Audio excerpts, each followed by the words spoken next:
Hello and welcome to your Comptia Security Plus training.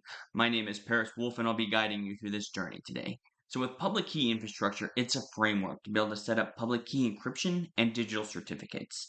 It holds all the public keys and is trusted by all parties.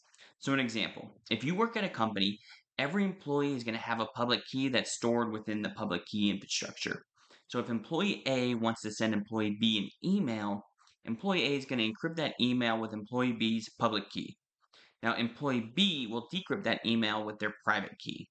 The public key, that's something that's widely distributed and can be freely shared with anyone. It's used for encryption and it's a one-way formula, so it's asymmetric.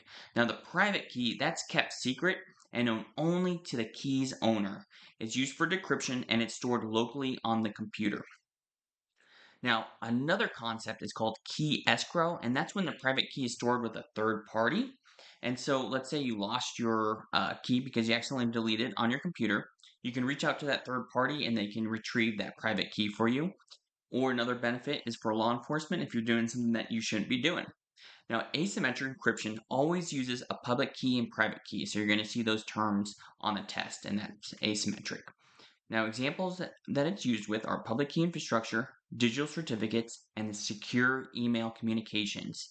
One of the most popular asymmetric encryption algorithms is the RSA, the Ribas-Shamir-Adleman. Now, the Diffie-Hellman, that's an asymmetric key exchange algorithm. So over the internet, you need to be able to communicate, and so it's a key exchange over insecure communication channel to set up the symmetric encryption, because symmetric encryption is a lot faster, but you can't just pass that key over the internet because that's intercepted. You've now been compromised and they have access to everything. So this asymmetric, it's on the HTTPS, or it used to be called secure socket layer. Now it's transport layer security. It's encrypted end device to end device, and it's done through this Diffie-Hellman exchange. You'll see other versions of that, like the elliptic curve, Diffie-Hellman, and what they're trying to do is set up symmetric encryption as fast as possible.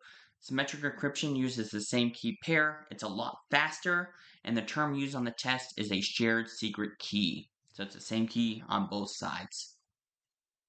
The most common symmetric encryption is advanced encryption standard, and the longer the key length, the stronger the encryption. So asymmetric keys, they need a much longer key length than symmetric encryption to have comparable security.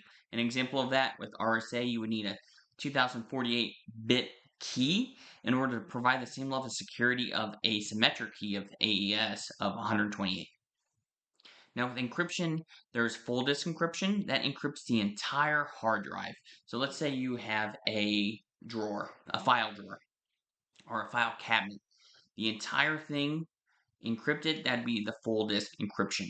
Now with the partition, that encrypts specific partitions, or let's say an example of each drawer that you open. So drawer 1, drawer 2, drawer 3, partition 1, 2, 3. And on the disk management, this is what it actually looks like here. So disk 0, partition 1. So you could have all of your memory stored from your local computer, and if you maybe needed a backup, you could store it on partition 2. And then if you lost all your memory, you could revert all that back into partition 1. Now the volume, that's the concept of multiple partitions combined together. And so if you're the administrator, you would just pick how you want that to logically clump all those partitions together. So volume 1, partition 1, 2, 3, maybe you want to have it partition 3 and 4. It's up to the system administrator. Now, for file encryption, that encrypts the file. So let's say you go to the file, you right-click it, and you open up the general details. You go to advanced. Now, to encrypt the contents of this, you need the upgraded Windows version that I don't have, and then you would just left-click the encrypt contents to secure data, push OK, and now you're not able to read the data if someone doesn't have access to it, if you don't give them permissions. Now, a database is an organized collection of structured data. So you have the headers, first name Paris, last name Wolf, database, entry using last name to show, and so it's just all the structured data. Now, the record, that refers to encrypting all the individual records or data entries within a database.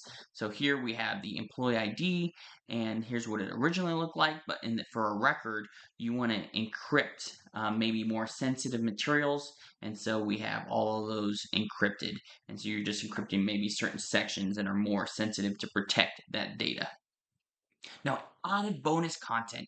If you move a file that's encrypted to a new location, it's typically still encrypted, or it is still encrypted actually. However, it can affect the accessibility of that encrypted file based on the permission sets for that destination folder. So if the new destination, you could right click and go ahead and decrypt that because the permissions allow that. So now you have the rights to decrypt it, making you an expert hacker.